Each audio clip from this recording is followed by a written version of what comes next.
আসসালামু আলাইকুম প্রিয় BCS and other job candidates. আজকে আমরা বাংলা সাহিত্য নিয়ে আলোচনা করব।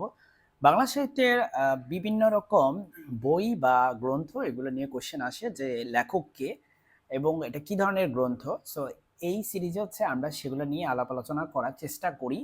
চলেন আমরা শুরু করি কথাবার্তা না বাড়িয়ে। প্রথম কথা হচ্ছে লোটা কম্বল, এটা কে লিখেছেন? লোটা কম্বল লিখেছেন সঞ্জীব চন্দ্র চট্টোপাধ্যায় যথাসম্ভব। ইয়াস, সঞ্জীব চট্টোপাধ্যায়, সরি, চন্দ্রচন্দ্র নাই।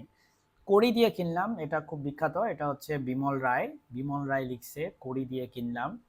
সাতকাহন, উত্তরাধিকার, কালবেলা, কালপুরুষ, গর্ভধারিণী, অগ্নিরথ, এগুলো লিখেছে হচ্ছে নান আদার দেন সমরেশ মজুমদার, তাই না? সাতকাহন, উত্তরাধিকার, কালবেলা, কালপুরুষ দেখলেই এবং গর্ভধারিণী দেখলেই মনে পড়ে যায় একজনের কথা, সে হচ্ছে সমরেশ মজুমদার।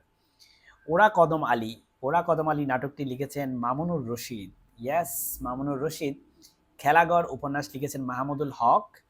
দিলরুবা কাব্য কে লিখছে? দিলরুবা কাব্য কে লিখছে আমি জানি না, উত্তর হচ্ছে আব্দুল কাদির। ওকে, সো এটা একটু মার্ক করে রাখি আমরা যে আমাদের দিলরুবা লিখছে হচ্ছে আব্দুল কাদির, ঠিক আছে। এই গৃহ এই সন্ন্যাস, এটা কে লিখেছে? এটা নামটা মনেও আসতেছে কিন্তু আসলে মনে নাই। এই গৃহ এই সন্ন্যাস লিখেছে মহাদেব সাহা।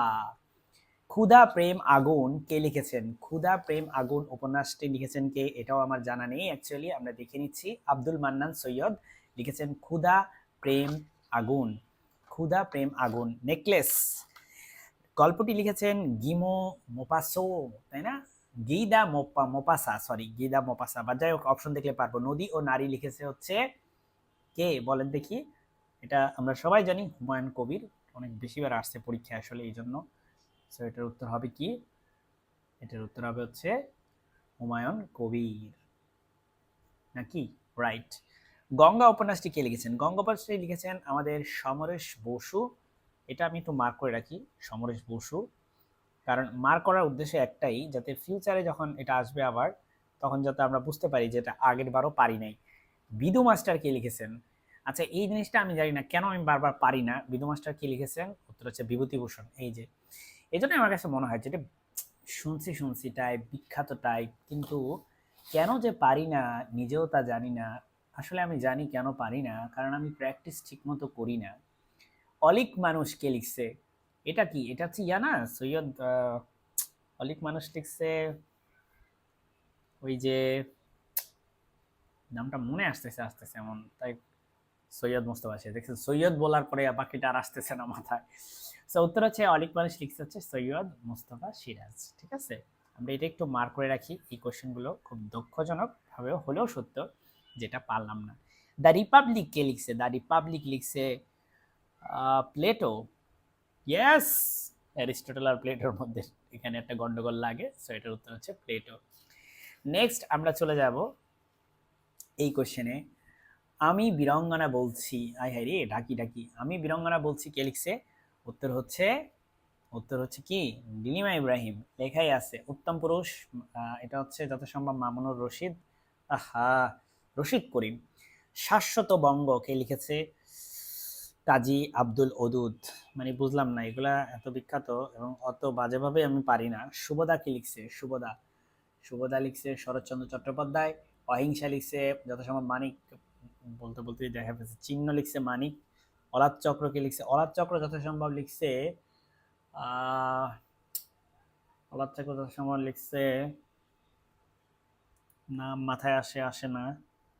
আহা, আহমদ সোফা। আমার চেহারা মনে আছে ওনার, ওনার গাবি বৃত্তান্তের কথা মনে আছে, কিন্তু ওনার নামটাই মনে আসতেছে ওনার। যাই হোক, ইসামতি লিখছে হচ্ছে বিভূতিভূষণ। আর হচ্ছে সুবচন নির্বসনে এটা লিখছে কে? এটা লিখছে যথাসম্ভব মামুনুর, না না, এটা লিখছে আব্দুল্লাহ আল মামুন, সরি, আরে আব্দুল্লাহ আল মামুন। তেল নুন লাকড়ি লাকড়ি লিখছে, এটা হচ্ছে প্রমোদ চৌধুরী না? ইয়েস, সরি, মাঝে মাঝে আমি অনেক চিৎকার দিয়ে উঠতেছি বিকজ মানে পাড়ার এক্সাইটমেন্ট। কাছের মানুষ কে লিখছে? জানা উচিত কাছের মানুষ কে লিখছে, কিন্তু আমি পারি না। সুচিত্রা ভট্টাচার্য। জানা উচিত বলতেছি কারণ বিকজ এগুলো আমি বারবার রিভিশন দিয়ে ধরা খাইছি। দৃষ্টিপাত কে লিখছে? এটা যথাসম্ভব কৃষ্ণ যাযাবর, যাযাবর লিখছে দৃষ্টিপাত। ওকে, ঝরা পালক তো এটা তো সবাই পারে, এটা নান আদার দেন জীবনানন্দ। বিলেতে 750 দিন, মোহাম্মদ আব্দুল হাই। প্রাদোষ প্রাকৃতজন, প্রাদোষ প্রাকৃতজন আর প্রাদোষে প্রাকৃতজন। আচ্ছা, এটা এটা কিন্তু পারা উচিত আমার। এটা হচ্ছে আব্দুল্লাহ মামুন হবে মনে হয়।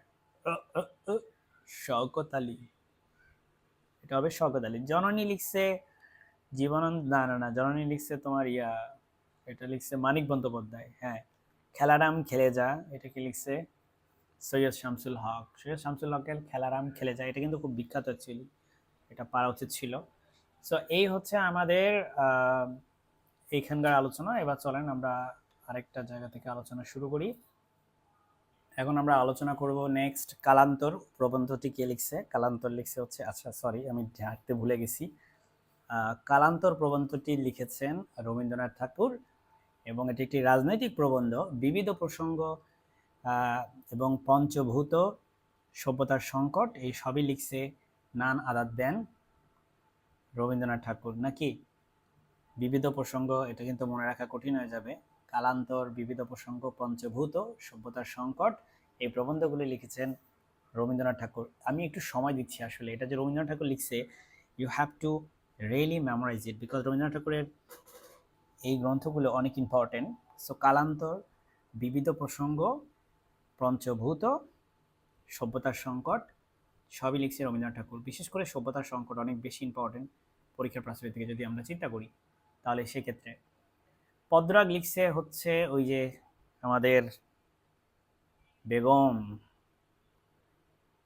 মতিচুর লিখছে বেগম রোকেয়া সাকাত হোসেন। ঠিক আছে, সো আমাকে মানুষ পাগল ভাবতে পারে যে বেগম বেগম করতেছে কেন, কারণ বেগম রোকেয়ার নাম মাথায় আসতেছে না, কিন্তু মাথায় মধ্যে কাজ করতেছে কে আসলে।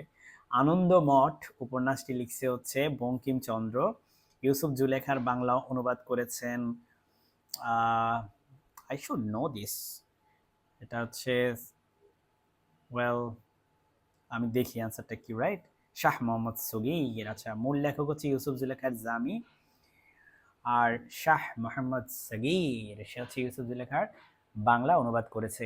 এরপরে আছে বটতলার উপন্যাস, এটা লিখেছে যথাসম্ভব রিজিয়া, রিজিয়া না রাজিয়া, রাজিয়া খান। লিপিমালা লিখেছে উইলিয়াম ক্যারি যথাসম্ভব। আহা, রাম রাম বসু, রাম রাম বসু লিখেছেন লিপিমালা। রাজা প্রতাপাদিত্য চরিত্র লিখেছেন, এটা মনে লিখছে মৃত্যুঞ্জয় বিদ্যালঙ্কর।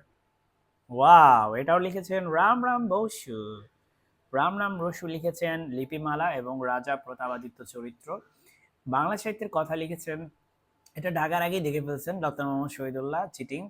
71-এর ঢাকা লিখছেন সেলিনা, আর 71-এর ডায়েরি লিখছেন সুফিয়া কামাল। এই গেল আমাদের আজকের আলোচনা, আমরা এখানেই শেষ করতে যাচ্ছি আমাদের আজকের আলোচনা। আমাকে আপনারা আমার জন্য দোয়া করবেন, আমার ভুল ত্রুটি ক্ষমা সুন্দর দৃষ্টিতে দেখবেন। সবাই ভালো থাকবেন, আসসালামু আলাইকুম।